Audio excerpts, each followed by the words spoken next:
In the process of working on your dreams, you are going to incur a lot of disappointment, a lot of failure, a lot of pain, a lot of setbacks, a lot of defeats.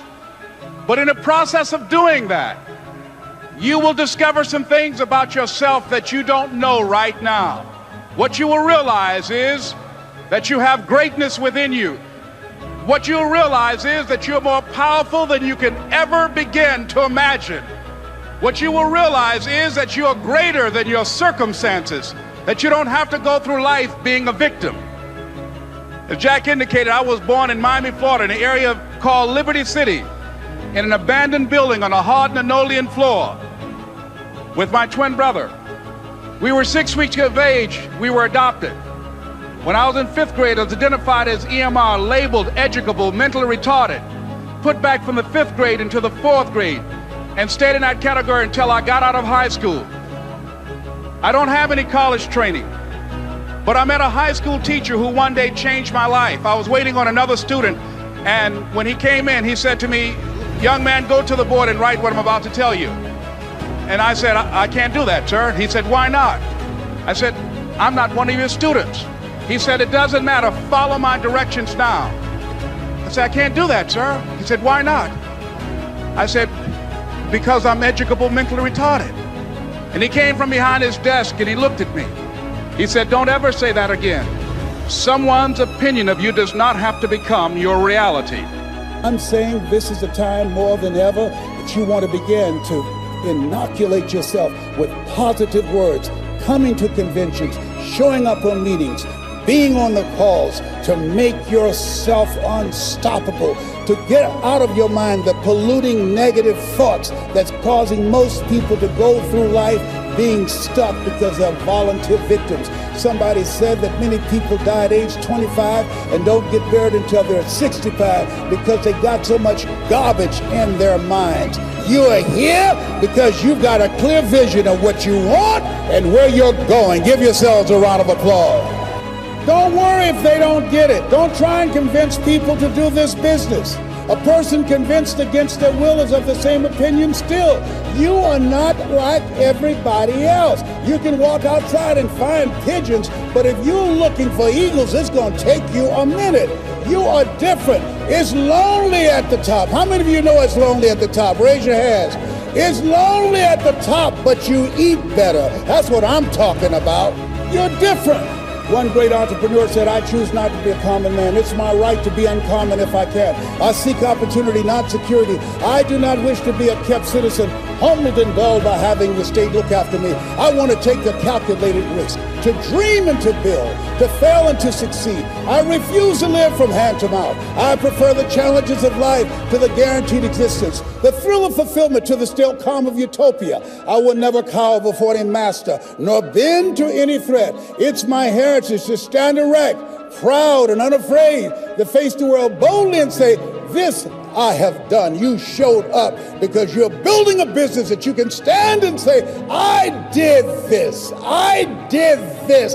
This is my dream." Give yourselves a round of applause. Yes, yes, yes. It's hard changing your life.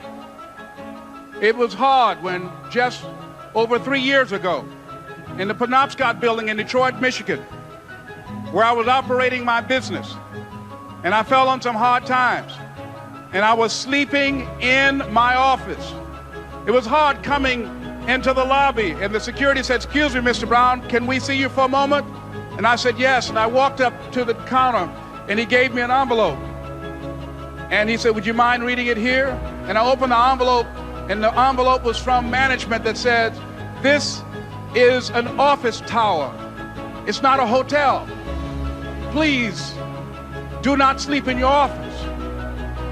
And I said, "Excuse me, sir." I said, "I just work long hours in creating my business. I'm an entrepreneur. And right now things are bad for me, but they're not going to be this way always. And I just asked for the opportunity to continue to operate like I'm doing. I'm not trying to make this my home." And it was hard coming through the lobby And sometimes they would laugh. There's a guy talking about becoming successful. And look at it. He's bathing in the bathroom upstairs on the 21st floor. He sleeps on the floor. Him and two other dreamers up there. Look at him. It was hard, ladies and gentlemen, coming to speak to people. And I was facing financial difficulties in my own life. I was behind on my bills and my dreams, and I'm saying to them, you can live your dream. It was hard, ladies and gentlemen. It was very difficult to pick myself up each day believing that I could do it. There were times that I doubted myself. I said, God, why is this happening to me? I'm just trying to take care of my children and my mother. I'm not trying to steal or rob from anybody. Why did this have to happen to me? It was very hard. And here's what I want to say to you. For those of you that have experienced some hardships, don't give up on your dream. No one could have convinced me by holding on, by continuing to push forward, by continuing to run toward my dream, that one day I would have my own talk show.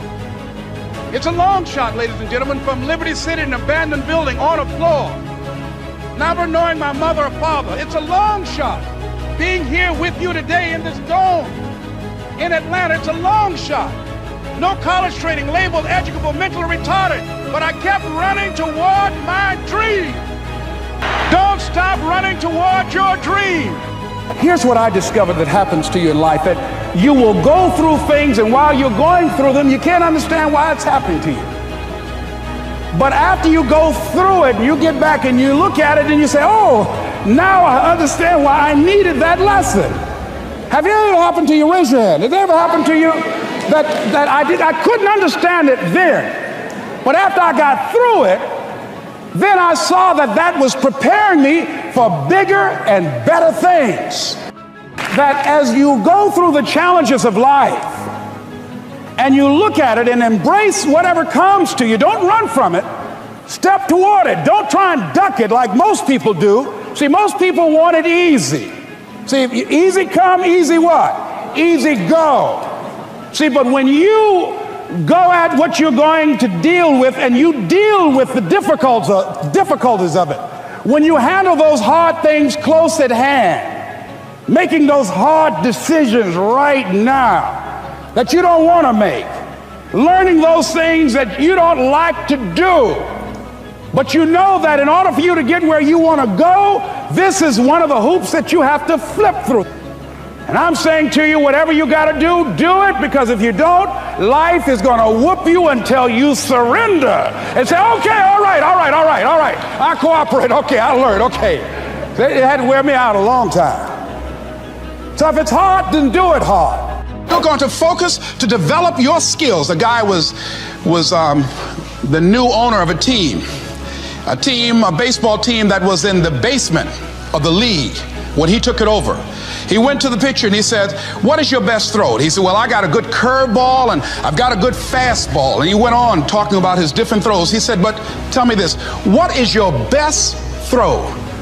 He thought for a moment. He said, I've got a good fastball. He said, that's all I want you to work on.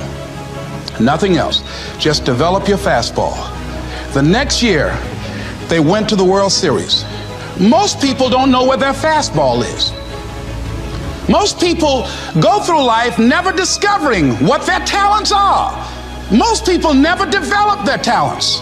They have skills and abilities, but if you don't nurture them, if you don't develop them, they will never serve you. Your gifts can take you many places if you develop your gifts.